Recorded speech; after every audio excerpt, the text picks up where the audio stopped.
Dans cette vidéo, je vais partager avec toi 10 astuces pour économiser sur ta facture d'épicerie en 2025. Selon un reportage de Radio-Canada, la facture d'épicerie pourrait coûter jusqu'à 800 $ de plus à une famille de 4 au Canada en 2025. J'ai gardé la meilleure astuce à la fin de la vidéo pour les vrais de vrais qui vont rester jusqu'à la fin. C'est à l'épicerie que la hausse des prix risque de se faire le plus sentir l'an prochain.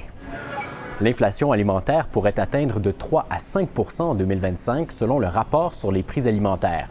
À titre d'exemple, une famille de 4 pourrait dépenser environ 800 $ de plus si cette hausse est de 5 %. Ce qui nous inquiète pas mal pour ce qui est de la volatilité des prix dans les légumes, c'est le dollar canadien. On s'attend à ce qu'il faiblit. C'est surtout dans le rayon des viandes et des légumes qu'on risque de voir une plus grosse différence. Alors j'espère que cette vidéo va pouvoir t'aider à économiser en 2025. Si tu penses que ça peut aider une autre famille, je t'invite à partager la vidéo avec elle. Pense aussi à nous laisser un petit pouce bleu parce que ça va nous aider vraiment beaucoup au niveau de l'algorithme de YouTube et d'autres personnes vont pouvoir voir cette vidéo. Merci! La première astuce est de faire son menu de la semaine. Faire son menu a beaucoup d'avantages parce que, ça te permet d'économiser de l'argent parce que justement, on parle d'argent. Ça te permet aussi d'économiser du temps. Pourquoi? Parce que tu sais qu'est-ce que tu vas manger dans la semaine. Tu n'auras pas à te poser la fameuse question « qu'est-ce qu'on mange ce soir? » Et si jamais tu fais attention à ton alimentation, bien, ça te permet de voir un peu qu'est-ce que tu manges dans la semaine. Essaye d'opter aussi pour des recettes qui demandent peu d'ingrédients ou sinon avoir des ingrédients qui vont servir pour plusieurs repas parce que ça ne sert à rien d'acheter quelque chose puis après ça, on s'en sert une fois pour une recette puis après ça reste à gaspiller dans notre frigo ou dans notre garde-manger.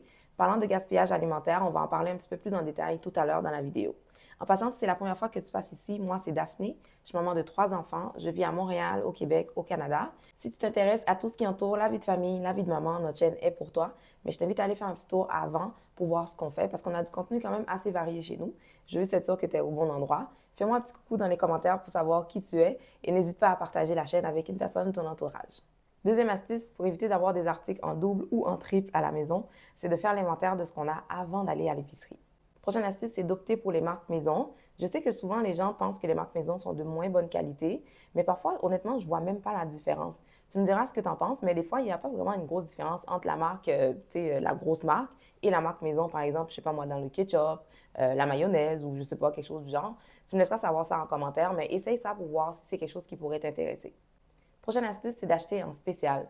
Des fois, on va acheter quelque chose à plein prix cette semaine, par exemple, puis la semaine d'après, il devient en spécial. Finalement, on a gaspillé notre argent, tu vois. C'est sûr que ça ne fait pas beaucoup, mettons, tu as un spécial de 1 $, de 50 sous, de 75 sous, mais quand tu additionnes tout ça, au final, ça fait une différence sur la facture.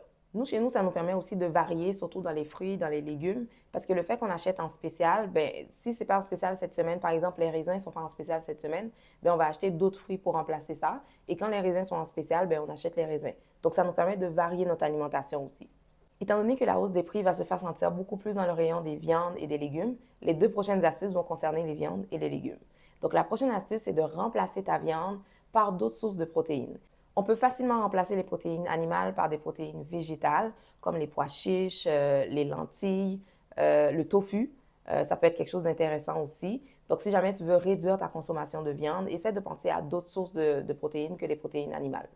Évidemment, je ne vais pas te dire de réduire ta consommation de légumes, mais ce que je vais te suggérer, par exemple, c'est de consommer des légumes de saison. C'est la même chose pour les fruits. En plus que ça coûte plus cher, c'est même pas aussi bon. Tu sais, mettons, genre, tu manges des bonnes fraises du Québec en été versus manger des fraises en hiver qui goûtent l'eau, qui vient de je ne sais pas quel pays. Il y a quand même une grosse différence. Tout à l'heure, j'ai glissé un mot rapidement sur le gaspillage alimentaire, mais là, je veux vraiment prendre le temps d'en parler parce que c'est un fléau dans notre société. Puis je pense que vraiment, si on veut économiser de l'argent, il faut éviter le gaspillage alimentaire. La première chose que je pourrais te suggérer, c'est de penser à acheter les aliments qui sont sur le point d'être périmés. Tu sais, des fois, à l'épicerie, là, ils ont une espèce de rack qui mettent les choses sur le point d'être périmées dessus. Ils les mettent en liquidation. Parfois, ils peuvent les mettre à 50 % de rabais. Des fois, tu vas trouver des choses aussi à 30 % de rabais quand c'est sur le point d'être périmé. C'est pas tout le monde qui est prêt à faire ce genre de consommation-là, mais je t'avoue, il faut garder l'esprit ouvert. Je vais te laisser ici à l'écran une affiche du MAPAC qui explique comment on peut garder nos aliments. En passant, je te laisserai aussi le lien dans la description si tu n'as pas le temps de faire un screenshot, là. Je préférerais même que tu cliques sur le lien, comme ça au moins tu vas l'avoir aussi chez toi, vraiment plus dans un document que tu peux garder.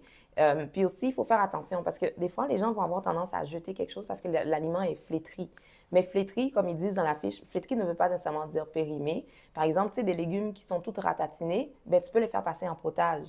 C'est sûr que moi, tu sais, mettons, si j'ai des poivrons toutes ratatinés, c'est pas ça que je vais manger comme crudité, mais je peux les mettre dans la nourriture, par exemple, que je vais cuisiner.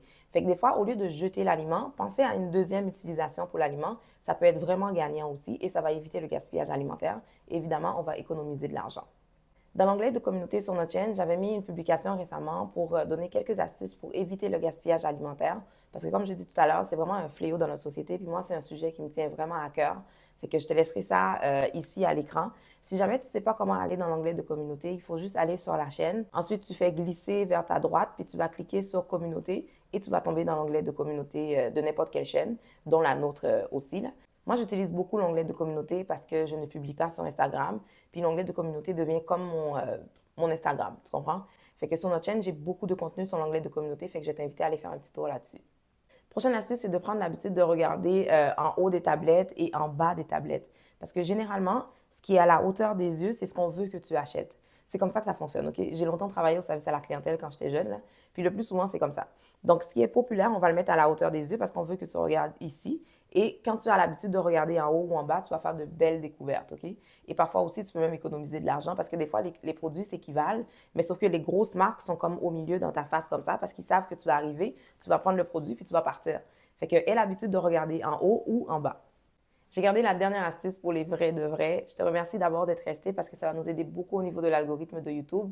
Parce que sur YouTube, plus tu restes longtemps sur les vidéos, plus YouTube va le présenter à d'autres personnes qui ont le même profil que toi. Alors, je te remercie d'être resté. La dernière astuce, donc, c'est d'apprendre à analyser les prix au millilitre, au kilogramme, à la livre ou peu importe, OK?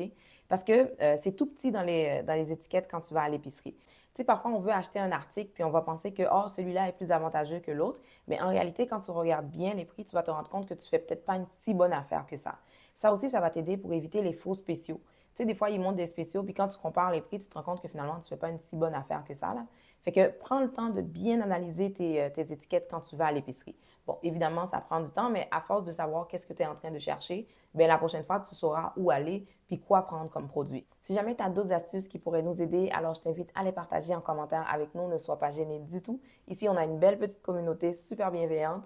Alors, je t'invite à nous laisser un petit commentaire en dessous de la vidéo. Je te remercie d'avoir regardé cette vidéo. YouTube pense que la vidéo à l'écran ici pourrait te plaire, alors clique dessus et on se retrouve très bientôt. Bye!